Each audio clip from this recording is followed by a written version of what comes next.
Welcome back. We are sitting here with JD. We got fresh back from Omaha. JD back from Omaha. Job you saying, WAFB. Yeah. Thank you for joining us, my friend. The month of June is come and gone. Like covering baseball and best job in the world, but it's like, man, the 4th of July is like a week away or whatever. Yeah, the body is not ready after Omaha. I think I'll be the kid in the pool with the shirt on. Right. Exactly. What an experience, man. It was 2 weeks ago yesterday that I flew in there and started the first reports and then came back yesterday. I've had a chance to cover a lot of great stuff at Channel 9, 3 national championships in football, Saints Super Bowl, 2006 Final Four with the LSU men, bunch of Final Fours with the women, and then national championship with Kim Mulkey. But this is the first time I've ever, for different reasons, covered a baseball national championship. Really? Start to finish, Wow, yeah. I wouldn't think that. 2009, I think I was just starting Red Rock and Blue, and I was like, we had a concert or something, there's a few things, and I didn't go. And then I'm not as old as some people think. Right. Like, every now and then I see somebody, you covered me in 1991 I'm like, I'm not that old. But, this is the first time I didn't make it up for any of those 90s teams or 2000, the last skip team. I started the year after 2001. Okay. So it was an amazing time, man. It was outstanding. So many huge plays that won it for LSU. So many big storylines. Off the top of my head, I guess for discussion, I mean, what plays do you remember the most? I think if there's one play I'd pick, Trey Morgan covering the bunt. Yep. And the toss to Milazzo and the swipe to get the guy the tag. out. Yes, I feel like that might be the image that you I don't think it'll get lost in anything because of how paramount that was in the series, really. Yeah. That's going to be one of those, whenever you put the DVD together, it's going to be featured on there pretty heavily on the old championship DVD. And the Florida guys, that before the national championship, they had a press conference and we asked them about it, and they were all very complimentary. I think it was BT Rapella. How do you say his name? Ripel, excuse me. So it's been a bit of a week. Yeah. He said, give credit to the catcher who's staring at first base and can't even see the guy coming down from third, and then has to be sure he doesn't obstruct the line, and then to get the ball and then tag Milazzo. And that was a great ESPN shot where he takes that exhales after that. Because I think he realized that maybe in the moment how I don't want to call it luck, but how 1 in a million that kind of play. Everything had to go perfectly right. So he's like, oh, God, that was huge. And like, get me out of here. Let's get into the dugout, boys. Lloyd, if the timing is 1/1000th off on that, you don't get the out. No. Right. And then after the game, when they're kind of grouped up and they're celebrating about going to the national championship, you heard, I think, Milazzo in the group saying, we practiced that play. That was play 5. Play 5. But I don't even think you could call that practice because it seems like that was Trey Morgan instinctual. I mean, if the bunt's anywhere else, he could bunt it over his head because he just came crashing in. And that's why I think when you had Trey Morgan in the left, you're like, he's great out there. And I'm happy that he's able to contribute in the outfield, but he is a first baseman at heart, and probably the best or most athletic first baseman in the sport. Yeah, I can't remember anybody who brought that kind of electricity and playmaking to the position. Perhaps my favorite soundbite in Omaha that I got was we interviewed Trey Morgan's dad on Father's Day, and the hair came up, the blonde hair, and he said, it was a sophomore year. He was fooling around with a little red, this and that. Sisters in what's the word? I'm so brain dead. Cosmetology. Yeah. Cosmetology. So he comes out and I'll just look at this kid, man. And I'm just like, wow, look at that. He said, Pops, what you think? I said, son, you're in college, you're of age, you can do what you want. But when you look like that, you better know how to play, man. You better be a good player. And hey, that's straight to a T. And he said, don't worry, Dad, I got this. And so, I mean, there's so many superstars on this team and popular players, but everywhere he walked in Omaha, the kids are shouting, Trey, autographs and whatnot. And then the first game of the championship series for Josh Pearson to make that catch. Oh, unbelievable. And so after the game, he's like so nonchalant. His parents are like, he's got no pulse, and it almost is, literal. I'm like, you realize you saved the game, right? And he's like, oh, well, there are a lot of plays in the game that saved the game. It's like, no, man, literally, the ball goes over your head, you lose. It's over. That's it. And Jay Johnson, you heard him. He said, politicians talk about, like, if they're running for president, their pathway to victory. We got to win this state. He's like, there's no pathway to victory if we don't win game one. Had to win game one. And so that was so important for them to do that. And then, Sunday you had to eat a big you-know-what sandwich. Yep. 4 patties. Extra. No paper. But even the guys that went in the game, look, I know they gave up a lot of runs and stuff, but somebody had to go out and get 27 outs to get to Monday to protect the staff. And it's like Skip says, you can't run the fullback up the middle and drain the clock. See, you can't take a knee. You got to get 27 outs. And so they had to do that to get to Monday. And then, wow, Monday starts and Thatcher gives up the home run, and it's like a continuation of Sunday. And it's like, oh, man. But then the whole thing flipped top of the second when they scored 6 runs. And really, for the first time in the whole World Series, their offense truly got rolling. Because they would hit home runs, but they'd be solo home runs, and they'd be flashy, spotty. But this was a case where, the parallels to the women's basketball team and the baseball team, there's a lot of them. Mm-hmm. And starting with the offense in the postseason had been spotty, and then when they needed it the most, the biggest game to win the thing, they just explode. Women scored over 100 points, and the baseball scores 18 runs. Yeah, that's what you've kind of been waiting for because, like you mentioned, there had been obviously massive moments for LSU and big hits, but it was always a solo home run or it was never, all right, we're going to get the circus going. Where are you going station to station? You're singling, you're scoring it. That was the big story going into the game was LSU with runners in scoring position.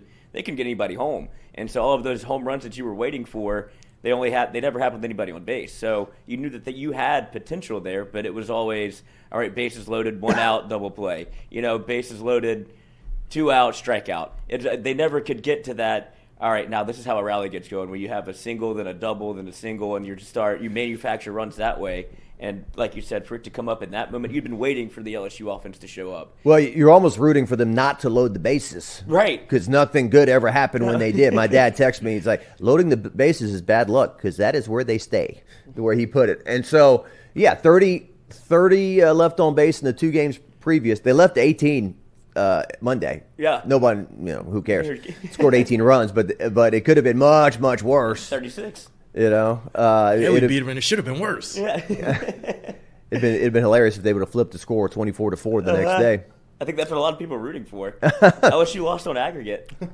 But Jordan Thompson, lives a nightmare up there for a while. 1 for 30 from the plate, the 2 errors on Sunday. The second of which Jay Johnson says, I don't know where he was throwing, to be honest with you. And then for him to step to the plate, the crowd comes to its feet, and then he rips it in the left and puts LSU on the board for the first time. Amazing. And then the post-game interaction with him and Jay Johnson hugging, and you hear Jay Johnson say, I love you, Jordan Thompson. Mm-hmm. I love you too, Coach. It was, Disney movie stuff, right? A Hallmark movie. Right there in the heart. Yeah. The Cinderella story, the perfect ending. The one that you would, obviously baseball is a cruel sport, but it also has a way of finding its way full circle almost. If you were Jordan Thompson, you had to know. Obviously, you get the call from Jay, and it was never a doubt that he was going to start, but you just had to know going into that Game 3 that he was going to come up with almost every time there was a paramount at bat, you'd look on, and it's been like that all year for him, where every time LSU was in a situation with 2 outs, runners in scoring position in a close game, you always look down, there's 4. Like, he puts himself in this position. It always seems to find him there. And so for that to happen in Game 3 was not a surprise. And then what was a surprise was, I think, the reaction on social media the night before and how everybody kind of piled on. And it felt like a lot of LSU fans kind of drunk that day and then wakes up and kind of regrets, like, oh, man, I shouldn't have said what I said, a lot of go through the phone and check my text. What did I say? And then they're like, oh, so it's the big apology on Sunday to kind of get back right with the Lord and right with JT. No different than just getting loaded normally and Right. getting home and say, oh, the stupid stuff I said last night, or I shouldn't have karaoke'd last night, or whatever you did, the night before, but kind of the same thing, like, oh, I shouldn't have said that. I mean, they are still amateur athletes, although the NIL has maybe changed that. But they are young people doing the best job they can, and no one wants to do more. No one's worked harder, invested their entire year, basically. 365 days in a year. How many days are those guys not working on baseball? 10? Right. Maybe. 15? So, but a lot of those guys, they even left like the Alabama game early for LSU Alabama football. Like they went for half. Like we have an 18-inning scrimmage tomorrow. So even days like that, where you would expect, you can be a college, like you could get to be the college part of college athlete. Like we got a job to do. Like it's a year-round job for them. And that comes from their head coach, obviously. And Jordan Thompson, it's a little bit like being a kicker for him. I mean, he gets so many opportunities that the second he misses one. Mm-hmm. Then it's like, do something right, nobody remembers. Do something wrong, nobody forgets. And, certainly one of the more breathtaking pictures from the year is that throw he made. It was against Kentucky. Yeah. Super regional, where his feet are like this high off the ground, and it's like Air Jordan. Right. So, but that was an amazing story for him to have 3 RBI. Even his outs, he almost poked it out. He flew out to the warning track. Josh Pearson, I think, was 2 for 23 from the plate in Omaha entering that last game. He smashes a 2-run homer out to right center. And just everybody elevating their game at the end. It was truly a Skip Bertman, Pulmonary, like Ochinko is remembered differently. But I remember Maneri and Ochinko kind of always being at odds and, Sean, when are you gonna, that type of, be consistent type deal. And then he comes through. 5 whole beers, Sean? 5 beers? At 5 beers. Yeah, I heard that story a few times. And that was cool. Look, I do impersonations of people, and I need to be punched in the face sometimes. But Paul Maneri truly is one of my favorite coaches that I've ever covered. Favorite people. Would apologize. Hey, I'm sorry I missed your phone call you back or text you. Anytime I ask him to help with a charity thing or something, he would do it. Getting off the bus somewhere. Hey, do you need an interview from me? So, and he really did recruit a lot of these players. We would be factual about it. And Nolan Cain, those two deserve a lot of credit for the guys on the roster. Did they get stale at the end? Was it time for a change? Yes, probably. But, Jay did inherit a lot of players. He did a great job coaching them up, and then he supplemented the Paul Skeens and the Tommy Whites and the Thatcher Hurds and the Riley Coopers of the world. Another guy, Riley Cooper, right? The big guy. Look, like somebody told me, he's not going to be on the front cover of Men's Health magazine, okay? It's fine. So sometimes he doesn't look like the prototypical athlete. He doesn't look like Paul Skeens. Yeah, that's what male peak performance looks like. But as John Kruk once said, I'm a baseball player, I'm not an athlete. And that guy went out there the last month of the year and just dealt. And nobody could really score off him until, I guess, he gave up that 1 home run in the last game that Joe Bear had in his glove, man. Yes. It was Ray Wright. It was right there. He closed it. He tried it. It just kind of trickled out. But yeah, you can't say enough about Cooper. And you talk about, say whatever you say about it, the way he looks, but the man has gamed the system to where it feels like he can do his own thing in regards to what they expect from the baseball program. They asked, how does he keep fresh? How do they keep his arm able to pitch multiple days in a row? He's a lot of water, a lot of sleep. So they don't expect a whole lot of him. He kind of gets to do his own deal. And if you come in and shut the door, nobody's going to complain. So, well, and I laughed too when Nate Ackenhausen, of course, they're roommates. All the heroes that emerge, right? So Nate Ackenhausen has to throw 6 shutout innings. They played 8 games. I can't even, off the top of my head, remember the opponents. Tennessee. The second time around, right? So they asked, when did you know you were starting? He was like, well, Coach sent me a text at 8:56, and I texted him back at 11:10. I'm like, did you really sleep till 11 in the morning? He's like, yeah, man, I went to bed at 1. I needed 10 hours, So, and they said that I think it was Mikey that was talking to him. He was like, did you double text him? Were you nervous that you hadn't heard back from him in the morning? And he was like, nah, I know Nate's schedule. I know his deal. I just wanted to let him know in case he checked his phone. But for him to have that kind of pulse, he kind of lets everybody do their own deal, So Jay has a good idea of what the personalities on the team were. Well, it goes to show you. I know a lot of people are like this, biting their fingernails and, the stress killing them if they're going to pull it off or not. And a lot of times these guys are just, Steady baseball, Eddie. man. Yeah, we got it. Griffin Herring, what a soundbite from him. The steroid shot thing. just goes to show you that, they are young, sometimes just goofy kids. And they are, I always think back to Leonard Fournette. Guy stepped on campus. He looked like a 40-year-old man, and then he smiled and he had braces. Yeah. It's like he's still a young person. And so they're put under a lot of pressure. This team especially, I can't remember a team that was under more pressure than this one was to win a national championship.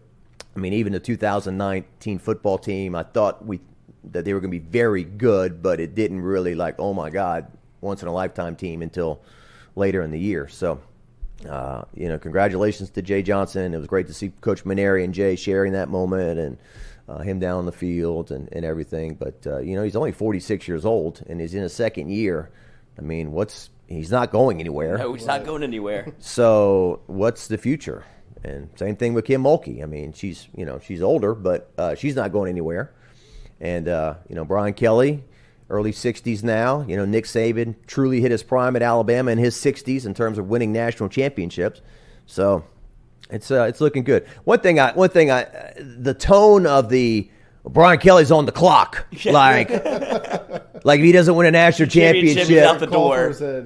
Okay, if he does win a national championship, it will be a 30 for 30, 3 national championships in a calendar year or 12 months or whatever. The Tiger Slam. Yeah, good call. There you go. But yeah, I think the optics are probably, and I think that goes the same for both Kim Mulkey and probably Jay Johnson going into next year, where the bar is here, the expectations are high. But if you think that they're going to roll over and win a national championship every year, I would imagine you could get that out of your head. It's not that easy to win the things, right. And you saw even with, I think LSU baseball is probably the better example, where you had to fight your way through the losers bracket. It goes to show. I mean, you had to stay a little bit longer because LSU kept winning, and so you just kind of made a second home in Omaha. And so that's it. That just goes. So if you have temper your expectations, every year is a new year, and it's hard to win one of those things. So enjoy them while you got them. Well, we talked about the plays, right? The plays that you had to make to win it. I mean, even going back, we forget it now, but I was thinking flying back here yesterday, how much time did we spend talking about the fact that they started Paul Skeens against Tulane in game 1, and that's all the way back here. And then the marble game against Oregon State, huge game. They lose against Oregon State in game 2 of that regional. They may not get out, honestly. Right. And then the super regional was kind of a blowout game 1, but then the whole stress of game 2 and the weather delay that wasn't, and we ain't coming out maybe, right. And Paul Skeens ain't pitching at 2:00 in the afternoon, and then having to stop the game and the stress of that whole day. So there's a lot of things that we're gonna not remember off the top of our head. We're gonna remember the end, or most of Omaha. Ty Floyd, Huh. Ty was always a guy around the 5th inning or so, something bad would happen. I felt like in his first start, maybe he got some strikeouts he didn't deserve early, but then in the 6th inning, they really just pinched him. Somebody said, could the umpire just not see? Was he blinded by the sun early or what? But, I thought Ty deserved better in that start. But then 17 strikeouts, a College World Series record. I mean, it takes everybody. It takes all of Griffin Herring. It takes all of those moments to where you can look back, and if you don't make one of these plays that you talk about, you probably don't win. But that's how hard it is, too, when you have to almost play, I don't want to say perfect baseball, but when the moment calls for it, you have to be able to make the play. Even, I know the game it felt like probably a little bit in hand, but the Dylan Cruz catch against the wall. Yes. And then you see and we were talking about it earlier, the Tommy White solo home run, it was 2-1, just to get LSU back into the game, back into the fold. And he does it back-to-back days. Beloso clutch home runs.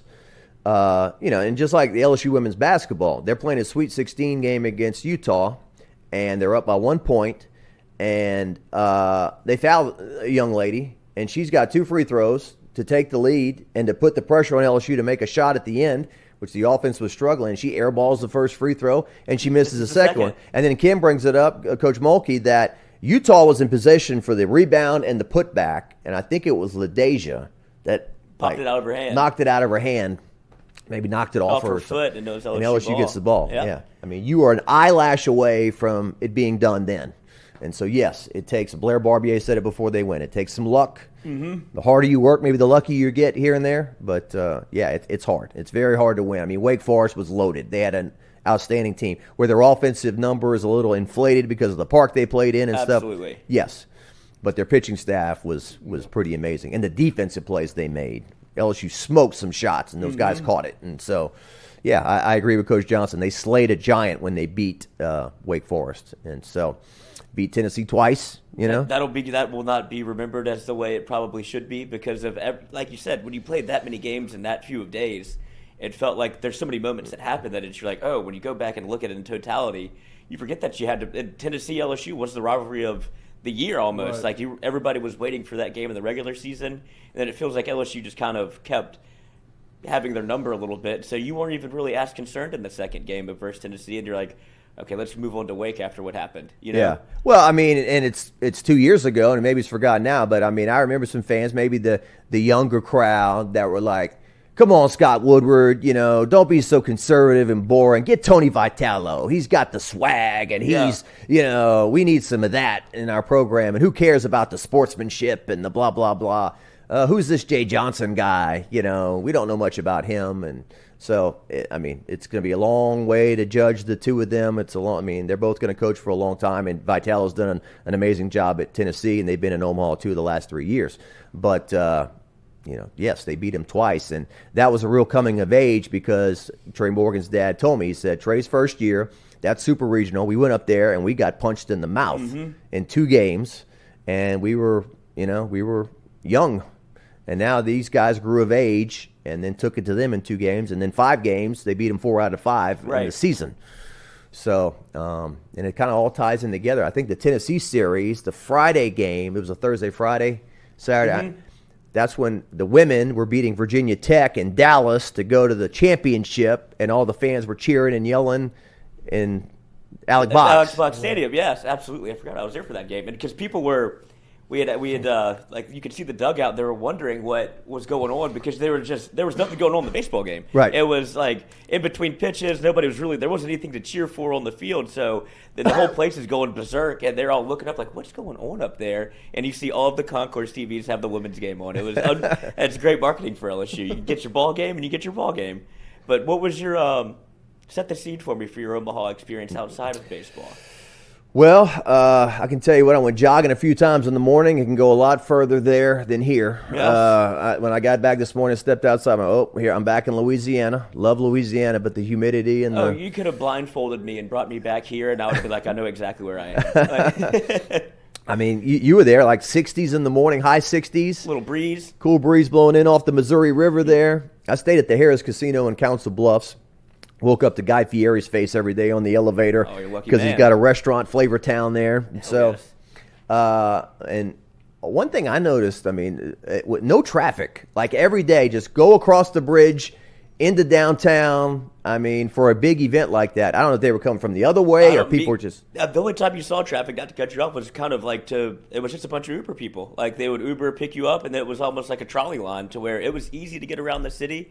Were you, especially with the amount of LSU fans, so that was your first time in Omaha? Well, no, I've been 4 times. Okay. But I've never covered a national champion till now. What was it like on the other side? You mean like the fans and stuff? Yeah, seeing it from that perspective. It was amazing. I know a lot of people, just like their heart is invested in the old Alec Box. I know a lot of people are still invested in the old Rosenblatt, and the new one's not the same, the Charles Schwab Field. The artist formerly known as a TD Ameritrade. Yes. But there were fans everywhere, and as the days went, they invaded more. I think, like I said, I got there on a Wednesday. By Friday, I had done the Rocco story. Everybody had to do the Rocco story and the Jello shots and everything. And then, you had your emails and you complained, why are we promoting, binge drinking? That's nothing to be proud of, And so I never took one, but I took plenty for you, Jock. I got you covered on that front. Were they? It depends on at what point in the day you took them or night. But they got stronger as the day went. No, they got more palatable. I would say they're a thick Jello shot. It's like a little bit like you need a knife and fork. It's like eating a steak. How many would take you to get buzzed? Me? You're asking the wrong guy. I probably 15. 15 would. Yeah, 15 just buzzed? Yeah, 10 is probably what I took, and I didn't. I'd be dead. Yeah, you would be. It's hard liquor in there, right? Oh, yeah. Rum, vodka, whatever. They need to put a little Everclear in there. Okay. That thing going. No. Well, I would was say afraid 5 for a normal man would get you where you wanted to go. Yeah, well, I'm very boring, and I'd be afraid that at my 5 o'clock live shot, if I took a couple tie around the head, I'm good, and half an hour later, it pops you, and you can't talk. So that's how the Jello shot works too. It takes a while to sink in. That's if you've ever been on the St. Patrick's Day parade, that seems to be the flavor of that day. A lot of people go down early because you pop 4 or 5, you're like, oh, I feel fine. An hour later, they're a different human being. It's Wolf of Wall Street, right? Yeah, the Quaaludes. The DiCaprio thinks he's driving home fine or whatever, and foot up the door. Yeah, I don't want that to happen. But get off the phone. The stadium just.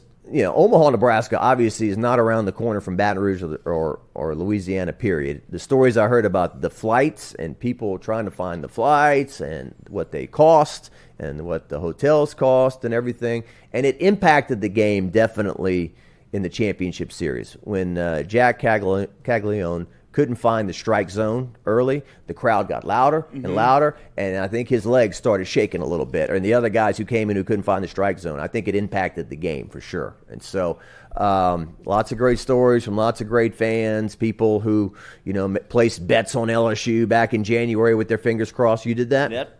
Yes, I did. Plus 700 and plus 500. David bet on them too back in January to win the Natty. So what'd you collect? $600. $600? Nice. Paid for the trip. There you go. So you were your own sponsor. Exactly. Sponsor of one. I did that in the 2019. Same thing happened.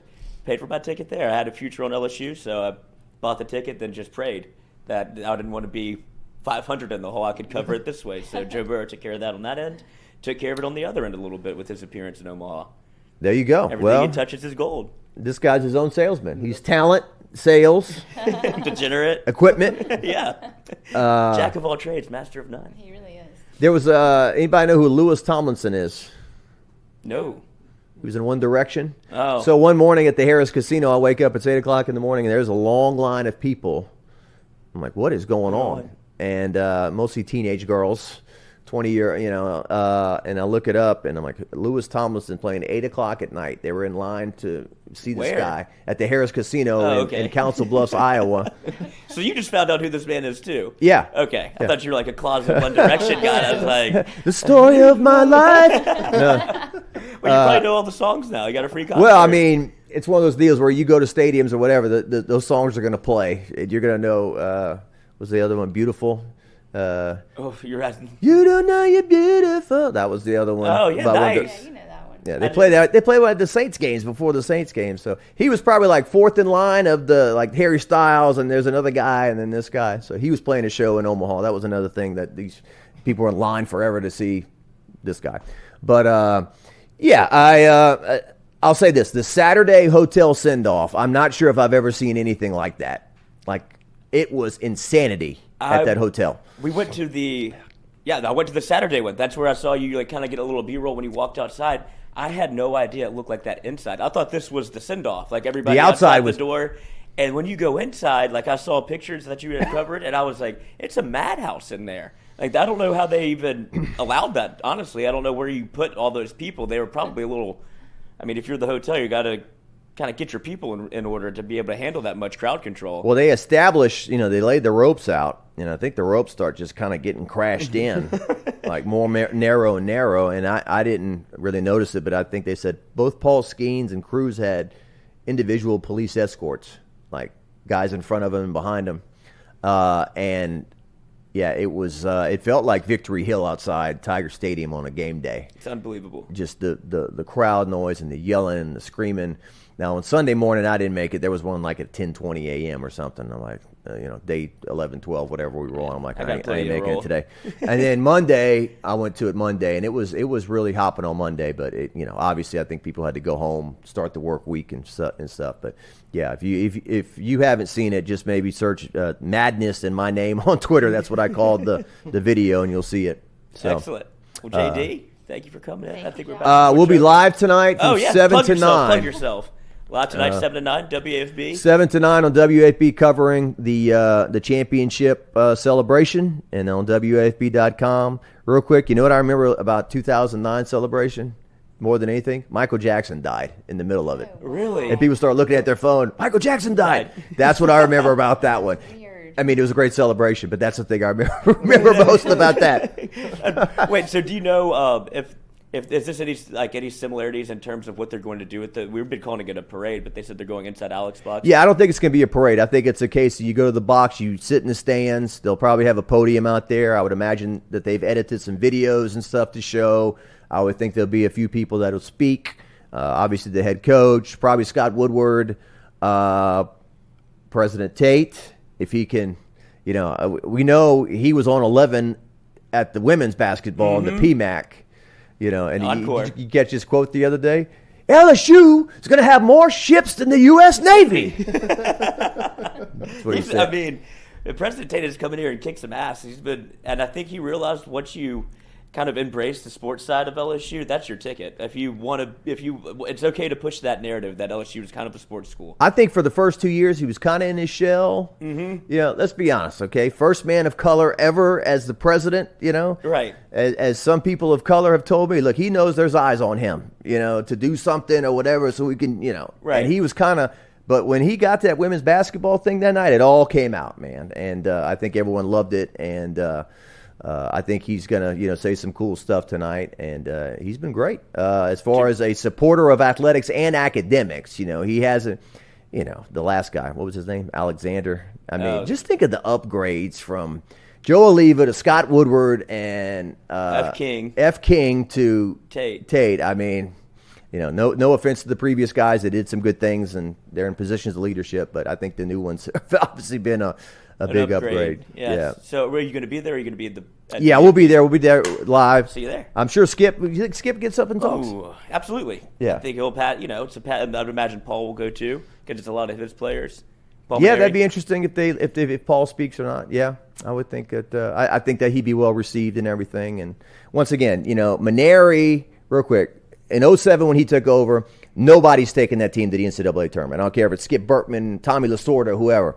2008 through 2017 for Maneri, he went to 5 World Series. He won 1 national championship. He was a couple of injuries away from winning a second. Right. And then the other times he didn't go, they lost in a super regional to Stony Brook, which was rough. And then Coastal Carolina, who won the national championship, and they missed the tournament in 2011. So that run right there is about as good as you can get in modern-day baseball. So he deserves his props for sure. Absolutely. Well, we'll check out your coverage tonight. I will be in the building with you, so maybe we'll run into each other.